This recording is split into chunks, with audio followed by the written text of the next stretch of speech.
سے پہلے ہم آپ حضرات سے ہی درخواست کریں گے کہ ہمارے مدرسے کے بزرگ سابقین میں فاضل اور اس وقت نوگاوے کے مدرسے کے عالم اور وہاں کے مدرس جناب مولانا محمد مسلم صاحب اللہ کے بیٹے کی علاج کی کیفیات ہیں اور ان کی کڈنیاں فیل ہیں، تو ہم سب مل کر دعا کریں گے خدا تعالیٰ ان کو شفا عطا فرمائے اور صحت۔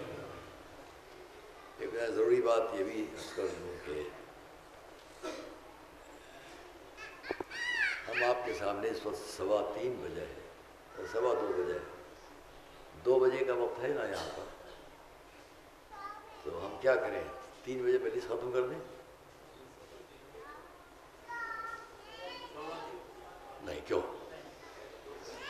کیونکہ ناظم صاحب کے امباڑے میں مجلس ابھی تک چل رہی ہے، ناظم صاحب کے امباڑے میں مجلس ابھی تک ہو رہی ہے، ابھی ختم ہوئی ہوگی، ابھی ختم ہوئی ہوگی، کیونکہ میں نے ابھی رپورٹ لی تھی، چل رہی تھی، مسائل ہو رہے تھے۔ 2 بجے سے پہلے ان کو ختم کرنا چاہیے کہ نہیں؟ آج سے نہیں، میری یاد میں کم سے کم جب میں بچہ تھا تو وقت یہاں 2 بجے کا ہے، اب مجھے پڑھتے 50 سال ہو گئے، تو خیال کرنا چاہیے۔ پھر ہمیں کوئی اعتراض نہیں ہے، ہم ابھی مجلس شروع کریں گے، آدھے گھنٹے میں ختم کر کے اتر آئیں گے، آپ مصاب ہوں گے، مجلس کا ماحول پورا ہوگا، مسائل ہوں گے، اچھی طرح گریا ہوگا، ہم اتر آئیں گے۔ جس کو جتنا پڑھنے کا شوق ہو پڑھے، ہم تو پڑھ چکے ہیں آپ لوگوں کے بیچ میں، بہت پڑھ چکے ہیں۔ کون کون چہرے سامنے آتے ہیں جو یہاں بیٹھتے تھے؟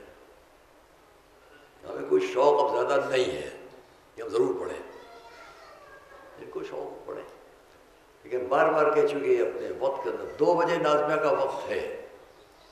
اب اگر ہمارا 2 بجے سے 3:30 تک کا وقت رہتا تھا، اور یقینی طور پر 8 اور 9 تو 2 سے 3:30 تک کا ہمارا وقت ہے۔ کچھ حضرات شعراء کرام جو بزرگ جیسے آج ہماری قوم کی مایہ ناز شخصیت جناب کمال صاحب، ان کی ہم نے بچپنے میں سنا، ان کی شاعری کو جوانی میں سنا، اس نازمیہ میں ہمیشہ 8 محرم 9 محرم پڑھتے تھے۔ آج ان کا انتقال ہو چکا ہے، اور ان تاریخوں میں ایک حسینی شاعر کا اٹھنا دلیل ہے کہ اس کا کلام مقبول ہے۔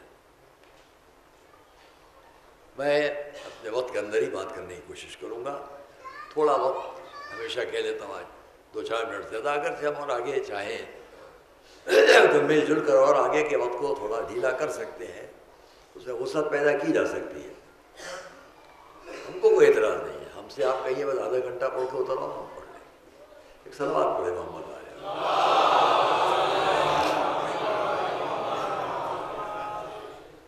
حسن مہدی میاں اور جبو صاحب کو ہم نے بار بار بلایا، ان سے کہا، وہ بیچارے ہماری طرف سے کوشش کرتے رہے کہ جا کے وقت پر ختم کرا دیں۔ یہ ابھی آپ سے بتا رہے ہیں، ابھی کی بات، تو اس میں نہیں، ہم جانتے ہیں آدمی اپنی رو میں ہوتا ہے، پڑھتا رہتا ہے، ہر ایک کو اپنا قابو نہیں ہوتا ہے۔ ممبر پر آنے کے بعد اور آپ کے نعرے سننے کے بعد ہم بے قابو ہو جاتے ہیں۔ ابھی ایک نعرہ لگائیے پھر آپ دیکھیں ہم بے قابو ہیں۔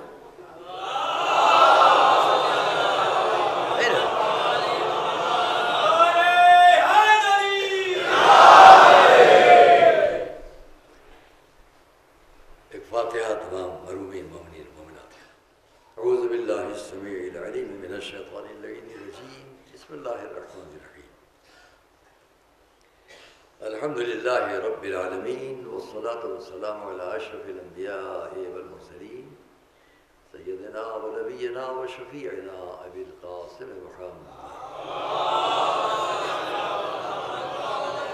وآل بیتہ الطیبین الطاہرین المعصومین المظلومین، رحمۃ اللہ علی اعدائہم اجمعین، اما بعد، فقد قال اللہ سبحانہ فی کتاب مبین وقول الحق۔ بسم اللہ الرحمن الرحیم۔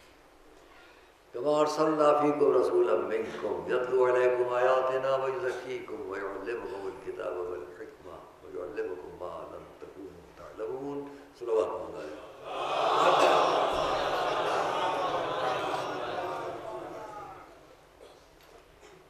قرآن کریم کے دوسرے سورہ البقرہ کی 151ویں آیت، جس میں ارسال رسول پر بات ہوتی ہے کہ رسول کو ہم نے جس کو بھیجا اسے کیسا بھیجا. اب اس پر ہم تفصیلات میں نہ جاتے. کل تک جو بات تھی اس کو آگے نہ بڑھاتے ہوئے ایک بات یہاں پر پوچھنا چاہتے ہیں. مقصود دین کیا ہے؟ ہمارا اور آپ کا جو شریعت پر عمل ہے، جو ہمارا عقیدہ ہے، یہ ہمارا اسلام، یہ ہمارا دین، یہ ہمارا مذہب، مقصود کیا ہے؟ نوجوان بچوں اور دوستوں تک جہاں تک میری آواز جائے اور بچیوں تک آواز جائے اس کو سنیں. مقصد دین کیا ہے؟ مطلوب دین، مقصود دین کیا ہے؟ نمازیں پڑھ لینا، روزے رکھ لینا، حج کر لینا، یہ الگ الگ عبادتیں ہیں یا سب ایک لڑی میں ہیں، ایک ہار کے اندر ہے؟ یہ سب الگ، یہ نماز، یہ روزہ، یہ حج، یہ زکوٰۃ، یہ خمس، یہ جہاد، یہ سب الگ الگ ہے یا ایک ہار ہے موتیوں کا، ہیروں کا، جواہرات کا، جس میں ہر ایک ایک ساتھ ہے؟ جب ہم یہ سمجھ لیں گے کہ ان سب عبادتوں کا مقصد ایک ہے تو یہ سب ایک ہے، اور جب مقصد ہی ایک نہ سمجھ پائیں گے تو سب الگ الگ ہے. اس فرش پر آپ بیٹھے ہوئے ہیں، مقصد کیا ہے حسینیت کا؟ مقصود حسینیت، مقصد امام حسین، وہی مقصد اسلام کا ہے، وہی مقصد دین کا ہے. ہم کل آنے والے دن انشاءاللہ نماز پر بات کریں گے، آج اسے نہ بیان کرتے ہوئے بس اتنا یاد دلا دیں تاکہ بہت تشویش میں آپ کا ذہن نہ، آپ میرے ساتھ ہیں. اسلام، قرآن، دین، ساری دنیا کے مذاہب کے لوگ میری بات کو سنیں، وہ کسی بھی ریلیجن، کسی بھی دھرم، کسی بھی مذہب سے تعلق رکھتے ہوں، وہ اس بات کو سنیں. ایک جملے میں بات تمام کر دوں گا، آگے تفصیل دوں گا. اسلام، قرآن، ہمارا دین، ہمارا مذہب مذاہب کا مخالف نہیں ہے. پھر کیا ہے؟ اسلام جہاں تک آواز جائے، جس مذہب کے آدمی بھی ہو وہ سنے میری بات کو اور بات پر غور کرے. قرآن اور اسلام مذاہب کا مخالف نہیں ہے، ظلم کا مخالف ہے. صلوات محمد و آل محمد.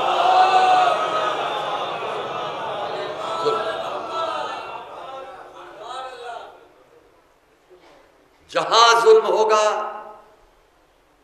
نماز اس کی مخالفت کرے گی، روزہ اس کا مخالف ہوگا، حج اس کا مخالف ہوگا، زکوٰۃ اس کی مخالفت میں ہے، خمس و جہاد سب اس کی مخالفت میں.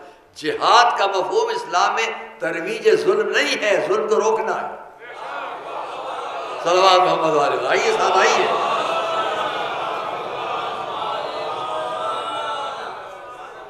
ظلم کو روکنا ہے، میں بھی بیان کروں گا.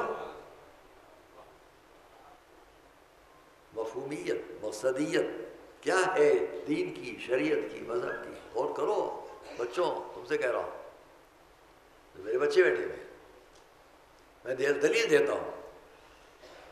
اس وقت سے تقریباً 4,500 سال اوپر جہاں سے آپ کی ملت حنیفی کی بنیادیں سامنے ہیں، خانہ کعبہ. ہر مسلمان کسی فرقے سے، مسلک سے تعلق رکھتا ہو، خانہ کعبہ.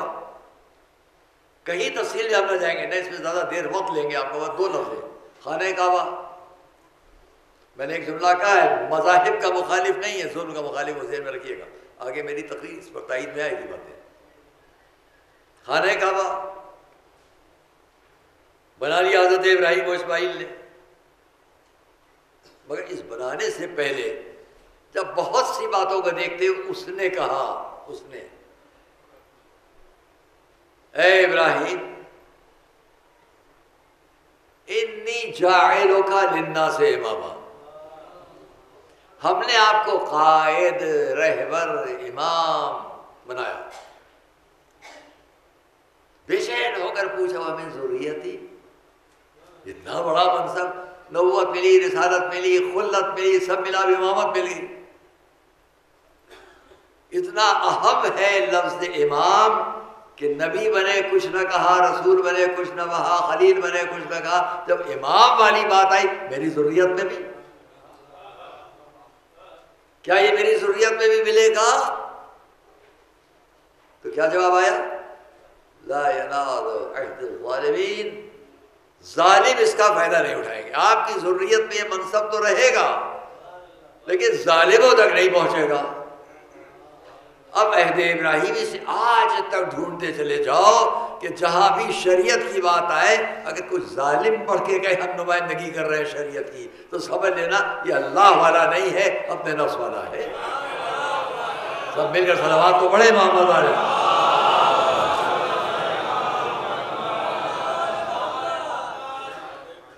ہمیں خوشی ہے کہ ہمارا بہت بافہم مجمع ہمارے سامنے آتا ہے، ان کو شوق ہے جہاں جہاں بھی میری آواز جا رہی ہے وہ بھی سنیں۔ اب ہم اس میں بہت مطاب کا نہ لیں، ظالم فائدہ نہیں اٹھائے گا، یہ عہدہ ظالم کو نہیں پہنچے گا۔ وقت گزرا، یہ آیت 124ویں ہے، صرف 2 آیتوں کے بعد بات بدل گئی۔ وَإِذْ يَرْفَعُ إِبْرَاهِيمُ الْقَوَاعِدَ مِنَ الْبَيْتِ وَإِسْمَاعِيلُ رَبَّنَا تَقَبَّلْ مِنَّا إِنَّكَ أَنْتَ السَّمِيعُ الْعَلِيمُ رَبَّنَا وَاجْعَلْنَا مُسْلِمَيْنِ لَكَ وَمِن ذُرِّيَّتِنَا۔ پھر آ گئی بات، اب بات بدل دی حضرت ابراہیم اور اسماعیل نے۔ وہاں آزمائش ہوئی، عہدہ ملنے لگا، ہماری ذریت، ظالم نہیں فائدہ اٹھائیں گے۔ اب بات بارگاہ رب میں دعا کا انداز بدل دیا، ہم دونوں کو اپنا اطاعت شعار قرار دے، ہماری ذریت میں سے بھی ایک گروہ کو اپنا اطاعت شعار قرار دے۔ سب کی بات ہم بھی نہیں کر رہے، ابراہیم و اسماعیل کہہ رہے ہیں، سب کی بات ہم نہیں کہہ رہے، جو ہماری ذریت میں تیرے ماننے والے ہو ان کی بات کر کے کہہ رہے ہیں، انہی میں سے کو نبی بنا دے۔ کیا مطلب ہوا؟ اب ظالم نہیں، ظلم کی بات ختم۔ تو عزیزان گرامی، اسلام مذاہب مخالف نہیں ہے، ظلم مخالف ہے۔ جہاں تک اللہ تشریف فرما ہے، ابھی آپ چونک جائیں گے، ہندو دھرم ہو، جینی ہو، بدھسٹ ہو، کوئی بھی دھرم ہو، ہر مذہب کوئی بھی ہے وہ ظلم کا مخالف ہے۔ قرآن سابق کی تمام کتابوں کی تصدیق جب کرتا ہے تو ان میں سے ہر کتاب ظلم کی مخالف ہے۔ آسمانی کتاب، دینی کتاب، مذہبی کتاب ظلم کے مخالف ہے۔ اب آئیے میں آج تقریر کا رخ ذرا سا بدل کے، چونکہ فرمائش ہے کہ مولا علی پر بات ہو، زیادہ بات ہو، تو ہم وہاں تک آ رہے ہیں۔ استقبال میں ذرا پرزور صلوات ہو۔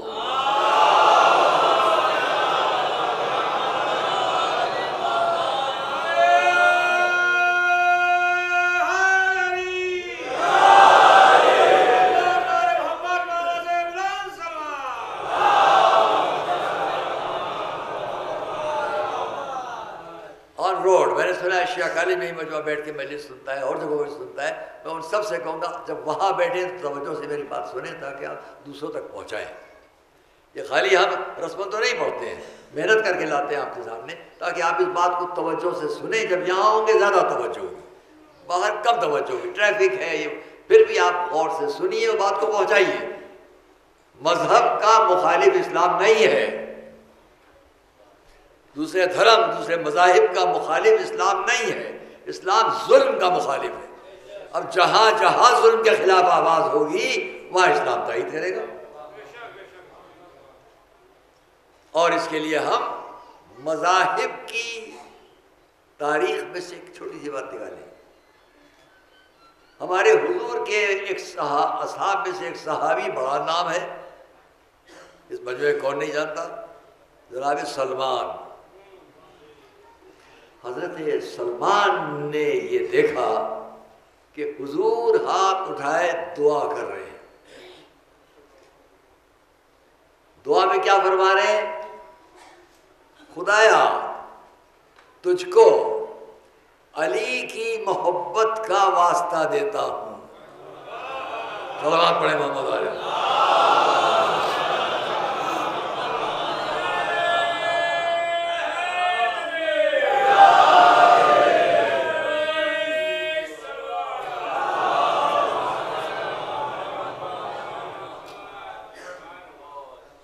عجیب واقعہ ہے،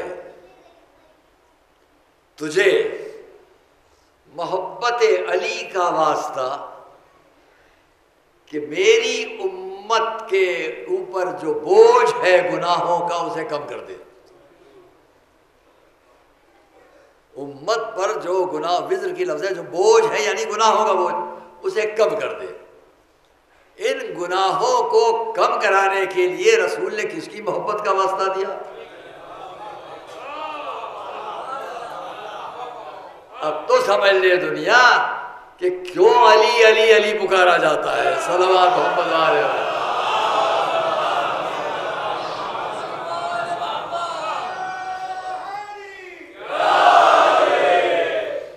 میں اگر یہ جملہ کہوں تو کسی کو برا نہ لگے اور یہ نہ کہے یہ آپ نے کیا کہہ دیا۔ دیکھیے اب اس کے بعد کیا کہا حضرت سلیمان نے، حضرت سلمان نے کیا کہا؟ جو وہاں وہ کہہ رہے ہیں وہ منظر میں یہاں پا رہا ہوں، نہیں خیال کیا؟ جو وہ وہاں کہیں گے وہ منظر میں یہاں اس لیے پا رہا ہوں کہ یہاں بھی ہر شخص چاہتا ہے اور ہے کہ نہیں؟ وہاں بھی یہی منظر ہے کہ سلمان بڑے یا رسول اللہ دعا تو میں بھی اسی طرح مانگا کرتا ہوں، مگر آج مدح علی میں کوئی ایسی بات بتا دیجئے تو میرے لیے فخر کے ثابت ہے۔ صلوات محمد علیہ محمد۔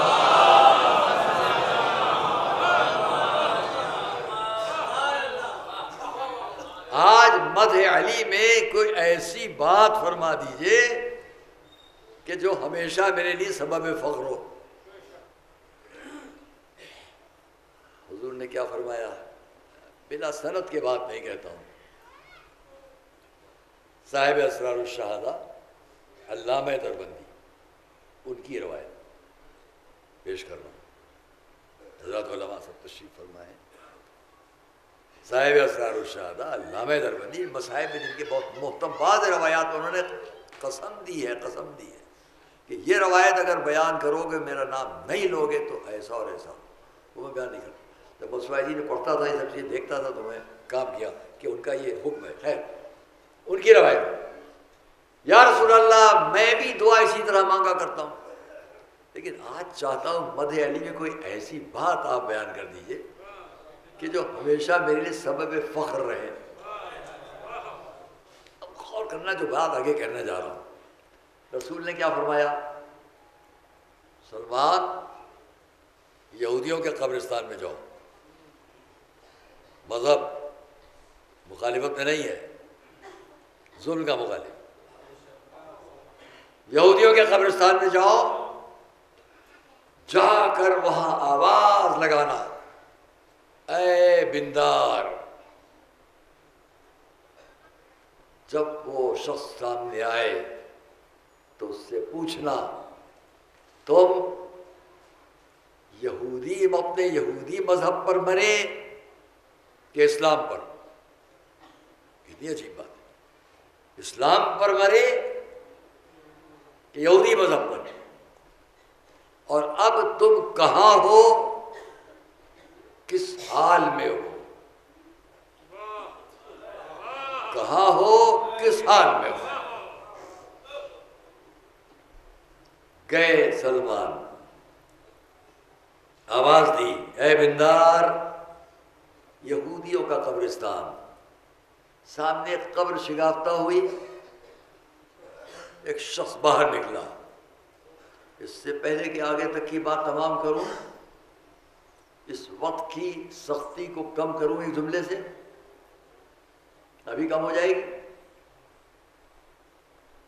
سلمان نے آواز دی، اے بندار، قبر شگافتہ ہوئی، ایک یہودی میت زندگی پا کے باہر نکلی۔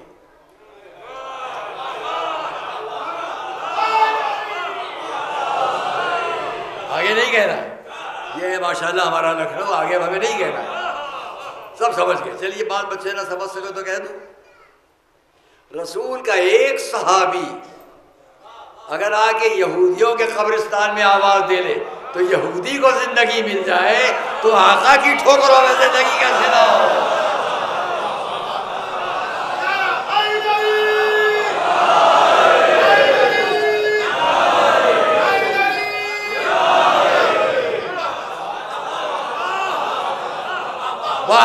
ہمارا مجمع ہے، سب سے مل کر کہوں گا، سب مل کے صلوات پڑھیں محمد والے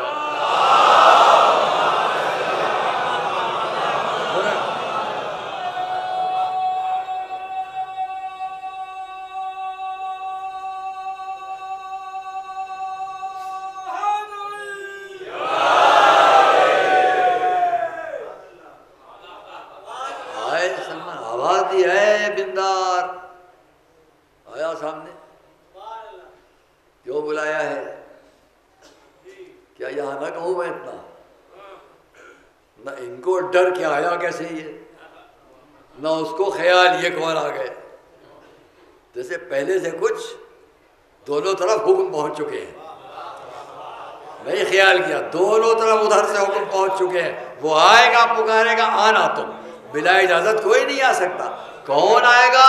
رسول کا صحابی آ کے پکارے گا، جب رسول کا صحابی پکارے تو قبر میں انقلاب آ جائے تو جن کی خبروں میں خود آقا پہنچ جاتے ہیں، صلوات محمد والے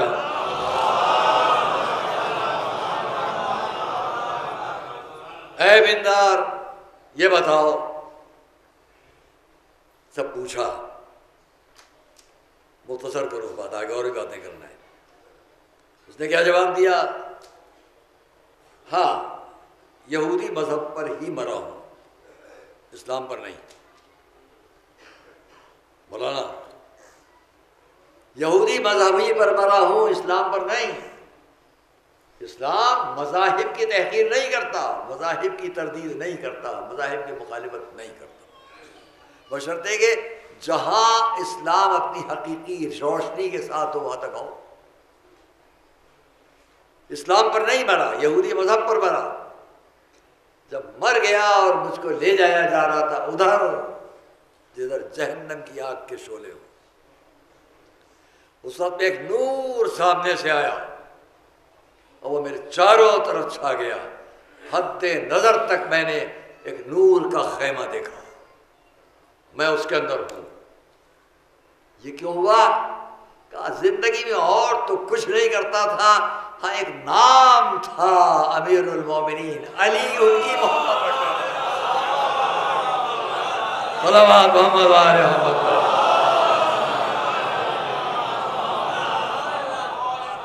امیر المومنین علی کی محبت رکھتا تھا، اور اس لیے میں راحت میں ہوں۔ بات تمام ہو گئی، راحت میں ہوں۔ سلمان چلے آئے خدمت رسول میں آئے، تمام کروں جملہ، خدمت رسول میں آئے، یا رسول اللہ ایسا اور ایسا اور ایسا واقعہ پیش آیا۔ فرمایا وہ جو تم مدح علی میں اضافہ چاہتے تھے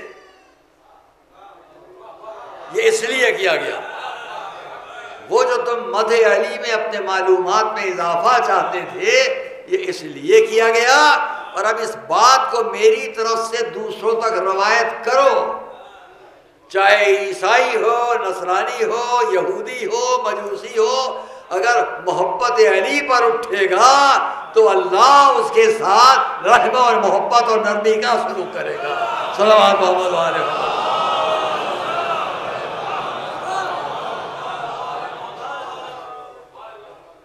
کیوں؟ خالی یہ نہیں ہے کہ بس محبت کام آ گئی، اس لیے کہ یہ محبت اس کے دل و دماغ کو متوجہ کرے گی کہ ذرا سمجھے تو کہ علی کون ہے، اور جب علی تک جائے گا تو سمجھ لے گا کہ علی سے بڑھ کر ظلم کا مخالف کون تھا۔ صلوات محمد علیہ وسلم۔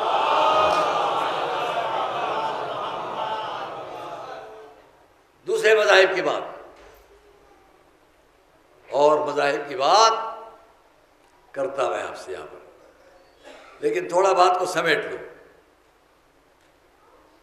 دیکھیے ہم بہت پہلے آپ کے سامنے اس کو بیان کر چکے ہیں، اور دوسری بات بھی جب ابھی آپ سے کہیں گے وہ آپ کی بہت سنی ہوئی ہے، لیکن جو اس میں میرا آج کے حساب سے جو فیصلہ ہوگا، جو ذہن ہوگا، وہ متوجہ کرنا ہوگا، وہ پیش کر دوں گا۔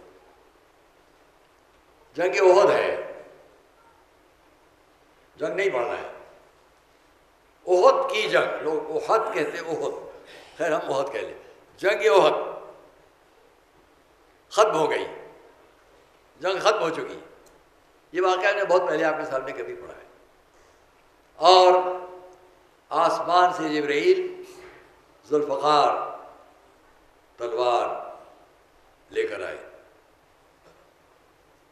میں اس کو اپنی جب کبھی میں نے آپ کے سامنے خیبری اشرا پڑھا تھا تو اس وقت میں نے اس واقعے کو پیش کیا تھا جنگ احد کے سلسلے میں. جب لائے تو انہوں نے لا کر یہ کہا یار، اور میں نے اس وقت جملہ جو کہا تھا وہ جملہ کہہ دوں آج آپ کے سامنے پھر دوبارہ. مجھے ہر بات یاد رہتی ہے میں نے کس سن میں کیا پڑھا. یاد رکھنے کا طریقہ ہے کہ نوٹ کرتا ہوں. تو ویسے ہی اس وقت ہم نے یہ فقرہ کہا تھا کہ جنگ احد ختم ہو گئی، ذوالفقار انعام میں اب آئی. تو میرا جملہ یہ رہتا ہے کہ جنگ فتح کرنے کے لیے تلوار نہیں آئی ہے، جنگ فتح ہو چکی ہے تو انعام میں آئی ہے. صلوات محمد علیہ وسلم. انعام ہے، انعام. اور اب آخر میں ذوالفقار کے بارے میں، کیونکہ اس سے اور بہت کہ نہیں ہے، میدان جنگ میں تلوار ٹوٹ گئی تو تلوار لائی گئی، سب ہے، وہ روایت اپنی جگہ ہے، روایت اپنی جگہ ہے. اس کے حساب سے ہم آپ سے بات کریں. یا رسول اللہ یہ تلوار ہم آپ تک لائے اللہ کے حکم سے اور اس کی طرف سے. یہ حکم ہے کہ تلوار ان کو دی جائے جو ان 5 باتوں پر عمل کرتے ہو. میرا دل کہتا ہے جب لوگوں نے سنا کہ رسول تک تلوار آئی ہے جو انعام میں دی جائے گی، تو ایک علم کے لیے لوگ اتنا بے چین ہوئے تھے تو تلوار کے لیے کتنا بے چین ہوئے ہوں گے. صلوات محمد علیہ وسلم.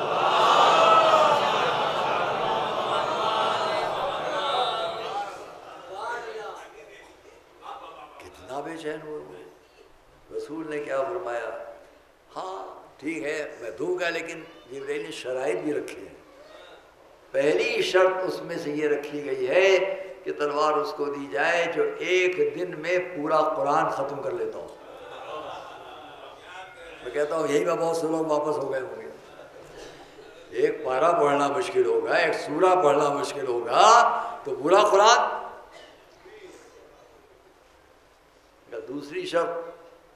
دوسری شرط یہ ہے کہ وہ ساری رات کھڑے رہ کر نمازیں پڑھتا ہوں. تیسری شرط، بہت سے یہی پہ چلے گئے ہوں گے، تیسری شرط وہ یہ ہے کہ سال بھر کے روزے رکھتا ہوں. عرب کے ماشاءاللہ ایک سے خوش خوراک لوگ، ایک ہی روزہ زحمت میں مبتلا کرتا ہوگا چاہے کہ سال بھر کے روزے. کتنوں نے کہا ہوگا یہ سب دنیا کا چلو جس کو لینا ہو لے لینا. چوتھی شرط یہ کہ ہر روز 1000 بھوکوں کو کھانا کھلاتا ہوں. یہ اور سخت ہے. آخری شرط یہ ہے کہ ہر روز اس کے نام عمل میں 364 نیکیاں لکھی جاتی ہیں. جب سب مایوسی میں تھے تو ہمارے اور آپ کے مولا بڑھے. عرض کی یا رسول اللہ میں سے ہر شرط پر میں عمل کرتا ہوں. پہلی شرط کے قرآن تو آپ ہی نے تو فرمایا ہے، کوئی اگر ایک مرتبہ سورہ الحمد و 3 دفعہ سورہ قل هو اللہ پڑھ کر تو گویا پورا قرآن پڑھ لیا. یہ میں روز کرتا ہوں. صلوات محمد علیہ وسلم.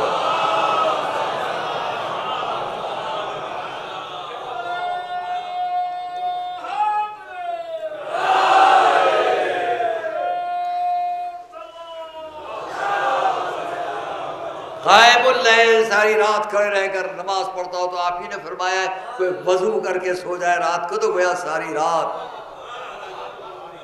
آپ ہی نے تو فرمایا ہے کہ جو 13، 14، 15 رجب کو روزے رکھ لے گویا سال بھر کے روزے رکھے.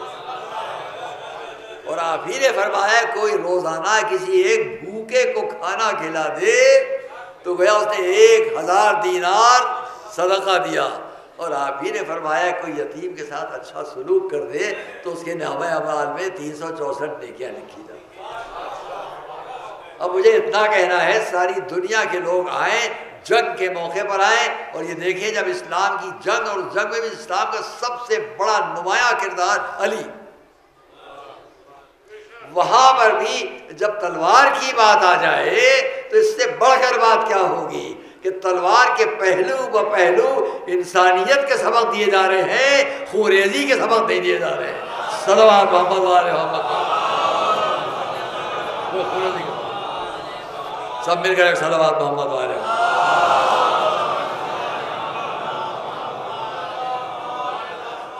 اور آج کی بات تمام کرنے کے لیے میں آپ کو تھوڑی دیر کے لیے ساتھ لے چلوں، زیادہ نہیں بیان کروں گا۔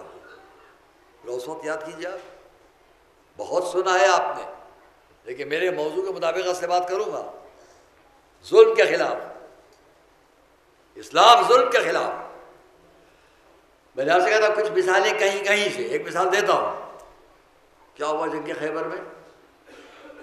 ابھی آپ کتنا اچھا شعر سن رہے تھے، سر ٹکرا کے آ گئے،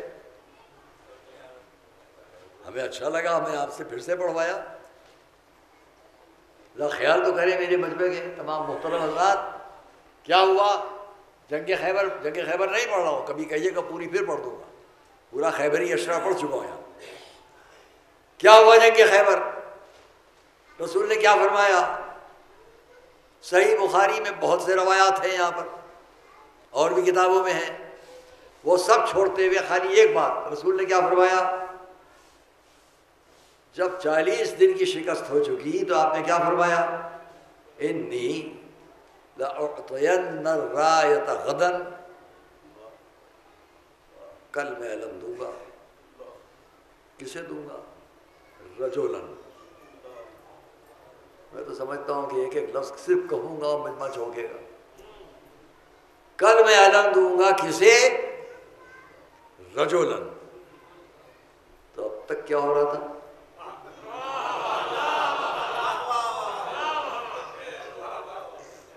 کرارن، پے در پے حملے کرنے والے کو۔ ابھی تک کیا ہو رہا تھا؟ یہ پے در پے حملے کرنے والے، وہ پے در پے صلوات محمد والے، یہ تو ہو رہا ہے۔ غیر فرار، بھاگنے والوں میں نہیں ہوگا۔ نہیں پڑھ رہا ہوں خیبر، پہلے سے کہہ رہا ہوں، بہت محترم جواب، موضوع پر ذہن میں رہے آپ، اسی کے بارے میں جو آپ بات کہنا چاہتے ہیں۔ تو میں کل اب اس کو علم دوں گا جو رجولن کرارن غیر فرارن۔ ان تمام باتوں کو بیان کر کے اب کیا فرمایا؟ یحب اللہ ورسولہ ویحبہ اللہ ورسولہ۔ وہ ہوگا کہ جو اللہ اور رسول کو دوست رکھے گا اور اللہ اور رسول اس کو دوست رکھیں گے۔ اب مجھے بتائیے کہ اللہ اور رسول کسے دوست رکھیں گے؟ اسی کو تو دوست رکھیں گے جو ظلم کا مخالف ہو۔ صلوات محمد والے۔ این خیبر میں آخر وقت تک یہ شرط لگا دینا، یحبہ اللہ، اور اللہ اور رسول بھی اس کو دوست رکھیں گے، وہ اللہ اور رسول کو دوست رکھیں گے۔ وَيَفْتَحُ اللَّهُ عَلَىٰ يَدَيْهِ، اور اللہ اس کے دونوں ہاتھوں پر فتح عطا کرے گا۔ میں نے اس دن آپ کے سامنے کچھ تھوڑا سا بیان کیا تھا، ایک جملہ اس پہ کہہ دوں، اللہ اس کے دونوں ہاتھوں پر فتح دے گا۔ تو دونوں ہاتھوں پر فتح کیا ہے؟ ایک ہاتھ میں مرحب کا سر ہے اور دوسرے ہاتھ پر باب خیبر ہے۔ اور خیبر کو پل بنا دیا گیا، جس کے لیے تاریخ کا منظر یہ ہے کہ امام مولا اس پل کو آپ یوں سمجھ لیجیے، دروازہ کبھی ادھر لگتا تھا کبھی ادھر لگتا تھا۔ جب خندق کے ادھر آتا تھا لوگ سوار ہوتے تھے، اور پھر ادھر رکھ دیا جاتا تھا، لوگ اتر کے چلے جاتے تھے۔ غور کر رہے ہیں آپ؟ یہ خندق ہے خیبر کی، اس خندق کے اوپر یہ دروازہ ہے۔ دروازہ اتنا چوڑا نہیں جو پوری خندق کو پار کر لے، چھوٹا ہے تھوڑا۔ تو تاریخ میں کیا لکھا؟ خندق کے ادھر لگتا تھا تو لوگ سوار ہوتے تھے، اور پھر ادھر لا کے لگا دیا جاتا تو لوگ اتر جاتے تھے۔ کم سے کم اس منظر کو آپ نے ذہن میں رکھا کہ نہیں؟ نہیں ذہن میں آئی بات؟ کہہ دوں، ارے خیبر میں اس کی خندق کا پار کرنا اس وقت تک ممکن نہیں تھا ان تمام لوگوں کو جو رسول کے ساتھ تھے، جب تک کہ علی پل نہ بنا دے۔ جب خیبر کی خندق بغیر علی کا پل بنائے ہوئے پار نہ کرو تو محشر کا پل صراط بغیر علی کے کیا پار کرو؟ صلوات محمد و آل محمد۔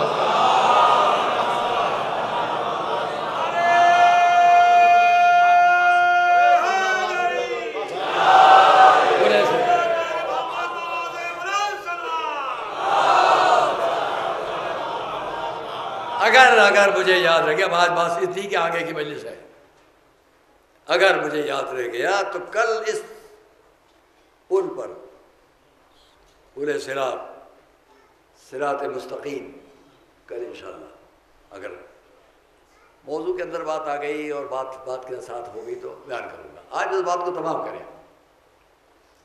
اس لیے دوستو عزیزو، اسلام ظلم کا مخالف ہے، اور جہاں بھی ظلم ہوگا اس کی تائید کرنے والا اسلام نہیں ہے۔ ائمہ اطہار، اہل بیت اطہار، سب کا کردار دیکھتے چلے جاؤ، مخالفت ظلم میں ہے۔ کعبہ ظلم کا مخالف مرکز، جہاں سے ساری دنیا کو ایک ہی میسج جاتا ہے، ظلم نہیں۔ جب حضرت ابراہیم کو جواب مل گیا کہ لا ینال عہد الظالمین، ظالم فائدہ نہیں اٹھائیں گے، تو اس کے بعد کی فوراً آیت بتا دے گی ظلم کیا ہے، فوراً بتا دے گی۔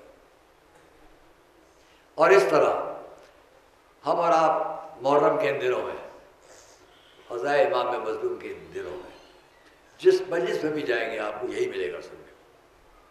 اپنے اپنے انداز میں خطبہ، ذاکرین، مرثیہ پڑھنے والے حضرات، شعراء، ادباء، سب اپنے اپنے طور پر مفہوم و مقصد ایک ہوگا، ظلم کے خلاف بات ہو۔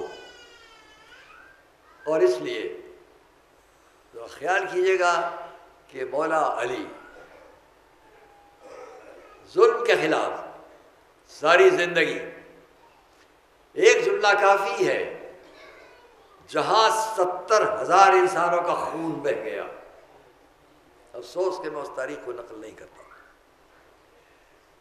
40,000 کا ایک طرف سے اور 40,000 کا ایک طرف سے اور 30,000 کا ایک، 70,000 انسانوں کا خون بہا۔ کسی نے نہیں کہا، لیکن ہمارے آپ کے مولا نے آواز دی، کیوں سب کا خون بہاتا ہے؟ دع الناس جانبا ودع الناس جانبا، لوگوں کا کنارے چھوڑ، آ جا ہم اور تو بیٹھ کے بات کر لیں۔ دعوت مقابلہ علی نے دی۔ جو شدید دشمن علی کا ایک تھا، اس نے ان کو مشورہ دیا، اچھی بات تو کہہ رہے ہیں علی، چلے جاؤ،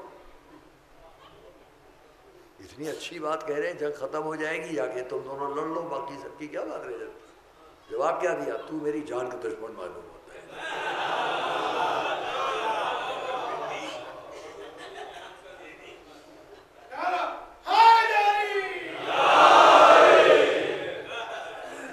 مجھے ایسا لگتا ہے تو میری جان کا دشمن ہے، جانتا نہیں کہ کون ہے جو علی کے مقابلے میں آیا اور بچ کے نکل گیا ہو۔ صلوات محمد علیہ وسلم۔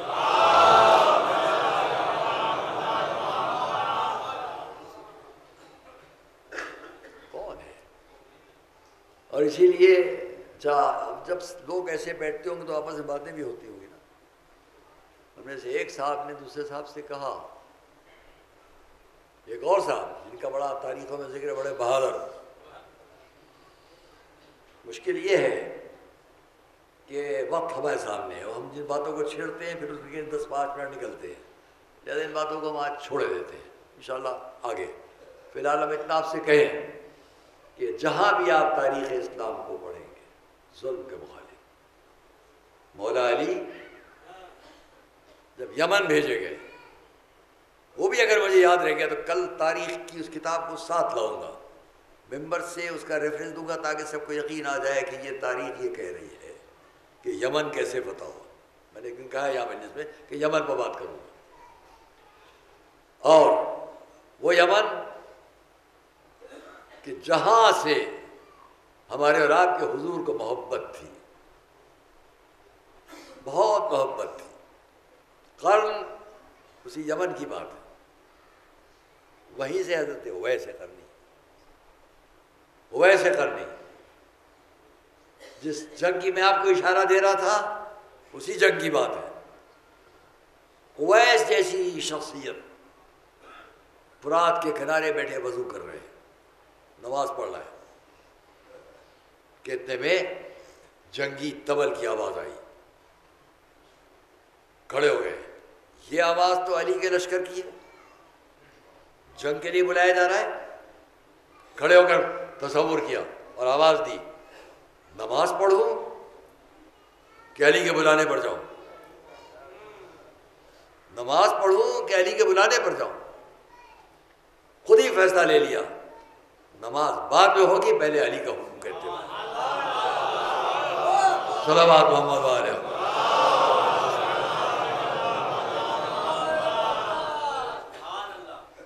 دوستو عزیزو، اس سے اندازہ ہم کر لیں کہ ظلم کے خلاف کون کون کہاں پر، جو بات ہے ظلم کے خلاف، علی ظلم کے خلاف بلا رہے ہیں۔ وہی منظر امام حسین کا ہے، وہی منظر جب کوفے والوں نے بلایا، آئیے تاکہ ہمیں بتائیے کہ دین کیا ہے، اسلام کیا ہے، احکام شریعت کیا ہے۔ اور میرا آپ کا مظلوم امام جب چلا مدینے سے تو کہاں گیا؟ اپنے نانا کی قبر پر،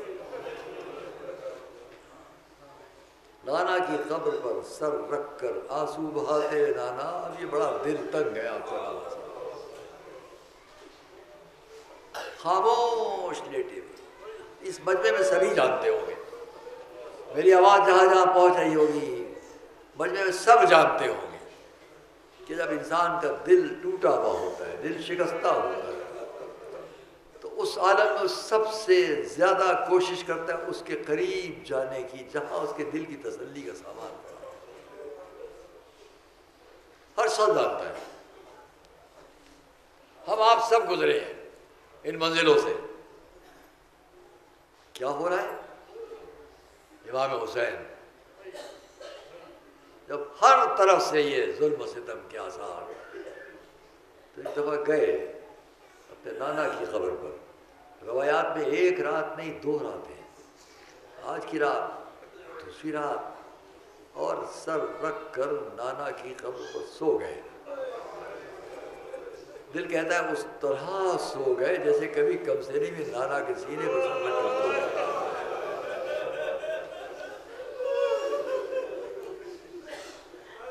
تنہائی ڈھونڈ رہے ہیں، اکیلا پن ڈھونڈ رہے ہیں، ایسا ہوا میں ہوں، میرے نانا کی قبر کوئی نہ ہو۔ لیکن جس کے چاہنے والے جو ہوتے ہیں وہ بھی نظر رکھتے ہیں ان پر جن کی ان کو محبت ہوتی ہے۔ امام اپنے نانا کی قبر کی تلاش میں، تنہائی کی تلاش میں، کہ وہاں جا کے وہاں جا کے آنسو بہا دوں، تو کوئی اور بھی تو امام کا چاہنے والا ہے۔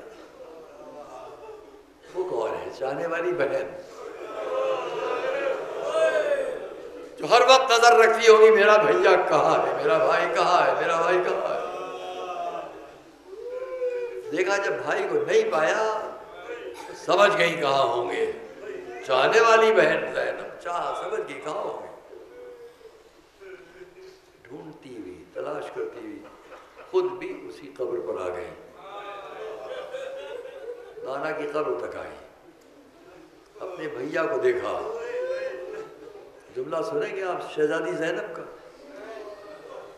اللہ اکبر، اس جملے کی بڑی قیمت ہے۔ روایت میں ہے کہ شہزادی زینب نے آ کر آواز دی، نانا اما سمعت حال کتابت یزید، نانا کیا آپ نے سنا کہ یزید نے کیا خط بھیجا ہے؟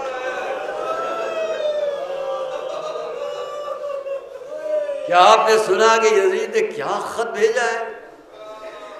نانا اس نے خط میں لکھا ہے کہ اگر میرا ماجایا حسین اس کی بیعت نہ کرے تو اس کا سر کاٹ لیا جائے،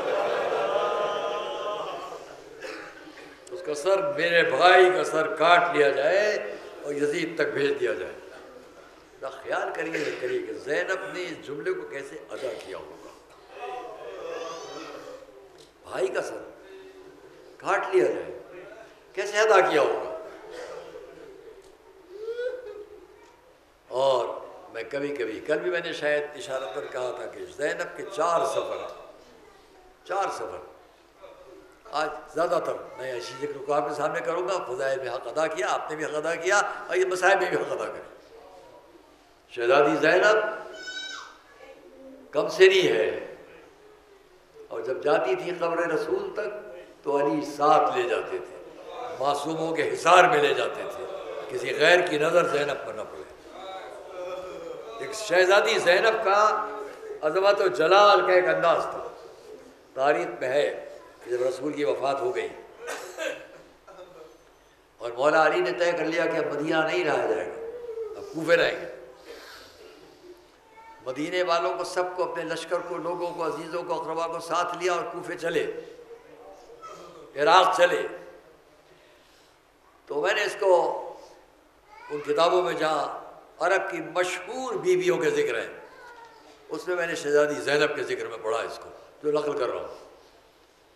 جب یہ کارواں مولا علی کی سرکردگی میں مدینے سے کوفے چل رہا ہے, کیا کوفہ پائے تخت لشکروں کا, علی اتنی جگہوں کے 53 ملکوں کا پرچم اب کوفے پہ لہرائے گا. یہاں سے حکومت ہر طرف, اتنی جاہ و جلال, شان و شوکت کے ساتھ یہ لشکر چل رہا ہے. اس میں بیویاں بھی ہیں, جوانان بنی ہاشم بھی ہیں, اور تاریخ کہتی ہے اسی لشکر میں حضرت عبداللہ ابن جعفر بھی ہیں, حضرت ابو الفضل عباس بھی ہیں. یہ بڑی بڑی شخصیتیں اس لشکر میں ہیں. مورخ نے لکھا کہ جب کہیں کارواں لشکر قافلہ ٹھہرتا تھا تو خیمے نصب کیے جاتے تھے. ایک جملہ جہاں جہاں مجمع میں یہ میرے سامعین تشریف فرمائے دل پر چوٹ لگے. جب خیمے نصب کر دیے جاتے تھے, لوگوں کو بتا دیا جاتا ہوگا یہ تمہارا خیمہ, یہ تمہارا خیمہ, یہ ان کا خیمہ. اماریاں, سواریاں, ناقے بٹھائے جاتے تھے, ہماریوں سے بیویاں اتاری جاتی تھی, اپنے اپنے خیموں کو پہنچائی جاتی تھی. مورخ لکھتا ہے کہ جس ناقے پر وہ ہماری تھی جس میں شہزادی زینب ہوتی تھی, جب اس ناقے کو زمین پر بٹھایا جاتا تھا اور اب یہ فیصلہ ہوتا تھا کہ اب زینب کو ہماری سے لے کر خیمے تک پہنچانا ہے, تو لکھتے ہیں کہ چاروں طرف بکھرے ہوئے جوانان بنی ہاشم دوڑ کر آ جاتے تھے اور اس سواری کے قریب تلواروں کا سایہ کر لیتے تھے. زینب شان سے نکل کر اپنے خیمے میں جاتی. مصائب ہو گئے حضرات, جتنا اس منظر کو یاد کیجئے گا دل پر چوٹ لگے گا. ایک بیوی نے اپنی شان, اپنے جاہ و جلال کو دیکھا. کیا میرا دل کہتا ہے کبھی پلٹ کر عباس کو دیکھتی ہوگی, کبھی پلٹ کر اپنے بھائی امام حسن کو دیکھتی ہوگی, کبھی حضرت عبداللہ ابن جعفر کو دیکھتی ہوگی. مجھے شان سے لے جایا جا رہا ہے. 5.5 سال گزر گئے, 5 سے 5.5 سال گزر گئے. اب شہزادی زینب کو دوبارہ کوفے سے مدینے جانا ہے. مختصر کرو, کوفے سے مدینے جانا ہے. اب سر پر سے بابا کا سایہ اٹھ چکا ہے. اب امام حسن سربراہ کارواں ہے اور طے ہے کہ نہیں اب مدینے میں ہی چل کر رہنا ہے. جس شان سے زینب مدینے سے کوفے آئی تھی, اب اسی شان سے زینب دوبارہ مدینے سے کوفے سے پھر مدینے گئے. اور وہی کام, وہی انداز, تیسری بار اب پھر زینب کو مدینے سے کوفے آنا ہے, جس کو میں پہلی محرم سے عرض کر رہا ہوں. ہاں ابھی تک زینب کی یہ شان باقی ہے کہ اب جب پھر کارواں چلے گا تو اب کی سربراہ کارواں امام حسین ہے اور منتظم کارواں حضرت ابو الفضل عباس. اور پھر وہ امتیازی شان باقی ہے کہ ہر بیوی کسی کو علی اکبر نے سوار کیا، کسی کو حضرت ابوالفضل عباس نے سوار کیا، لیکن جب جناب زینب کی باری آئی تو خود امام حسین آئے، ناقہ قریب لایا گیا، ناقہ زمین پہ بٹھایا گیا، امام حسین زمین پر بیٹھے، شہزادی زینب کے قدم زانو امام حسین، بازو کا سہارا امام حسین، اور سوار کرایا۔ دوستو اور عزیزو، آج شہزادی زینب کے بارے میں سن لیجئے، آخر میں 2 جملے میں ان کے اس مصائب کے جو آج کی تاریخ سنتا باز کر دوں۔ اطلاع ہوا کہ زینب اب تیسری مرتبہ جب مدینے سے چلی کوفے کے لیے تو وہ شان باقی ہے۔ آئیے اب کربلا ہے، آ گئی زینب کربلا، علی و فاطمہ کی بیٹی اور نواسی کربلا آئی۔ دن پر دن گزر رہے ہیں، راتیں گزر رہی ہیں، رات کا وقت ہے، انشاءاللہ آپ مصاب ہوں گے۔ میں ایک سوال کرتا ہوں، مسائل میں مگر ایک سوال کرتا ہوں، کس کی جانشینی کر رہے ہیں امام حسین؟ رسول کی۔ کس کی جانشینی کر رہے ہیں حضرت ابوالفضل عباس؟ مولا علی کی۔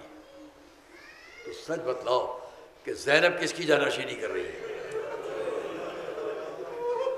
اگر آپ کا ذہن پہنچ چکا ہے تو ورنہ میں آگے بات کو تمام کروں۔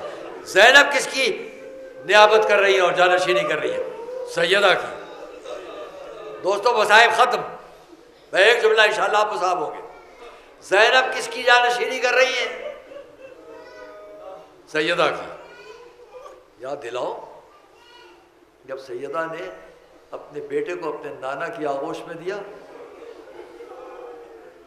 تو نانا نے جھک کر اپنے نواسے کے سر و گردن اور رخسار اور چہرے و پیشانی کو چومنا شروع کیا۔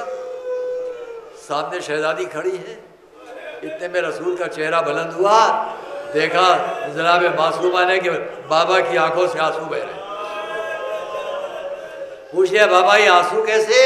جواب دیا بیٹا میں دیکھ رہا ہوں کہ تیرا یہ بیٹا بڑے ظلم و ستم سے شہید کر دیا جائے۔ روایت آپ کو معلوم ہے، وہ مجھے اس کو تکرار نہیں کرنا ہے، صرف اتنا پوچھوں گا کہ شہزادی نے کیا پوچھا؟ بابا یہ واقعہ کب پیش آئے گا؟ جواب ملا جب نہ میں نہ تم نہ علی نہ حسن۔ تو مجھے بابا پھر میرے لال پر روئے گا کون؟ شہزادی نے یہ نہیں کہا بابا آپ محبوب رب العالمین دعا کر دیجئے کہ ایسا نہ ہو۔ میری شہزادی نے اپنے بیٹے کی شہادت کو قبول کیا، تیروں اور تلواروں سے ٹکڑے ہونے کی بات سن کر راضی رہی۔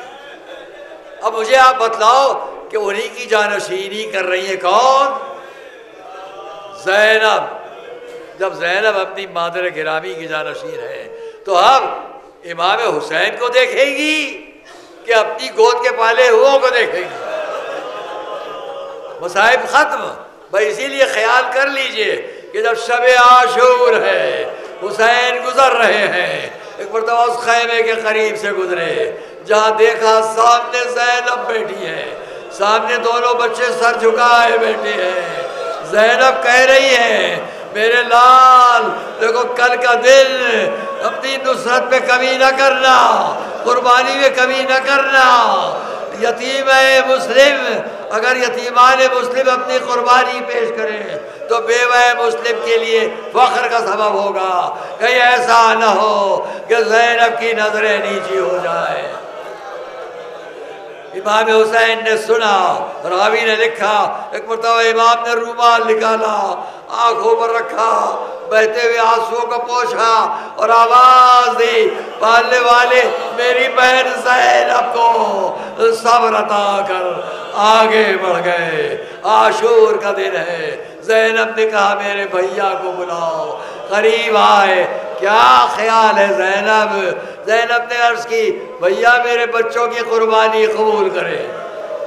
آخری جملہ امام نے جب سر جھکا کر چاہا کہ جواب نہ دے، عجب فقرہ، زینب نے کہا بھیا آپ کو اپنی ماں کے حق کی قسم دیتی ہوں اس قربانی کو قبول کرے۔ امام نے دونوں بچوں کو بلایا، ہاتھ سے سجایا، میدان میں رخصت کیا، آواز آئی تھوڑی دیر میں، آقا سلام قبول کیجئے۔ ایک کا لاشا حسین نے لیا، ایک کا لاشا عباس نے لیا، خیمہ میں لائے، زینب کے سپرد کر دیا۔ عزیزان گرامی، تاریخ نے لکھا زینب نے ایک کا سر ایک زانو پر رکھا، ایک کا سر ایک زانو پر رکھا، ہاتھ بلند کیے، خدایا تیرا شکر کہ تو نے اس قربانی کو قبول کیا۔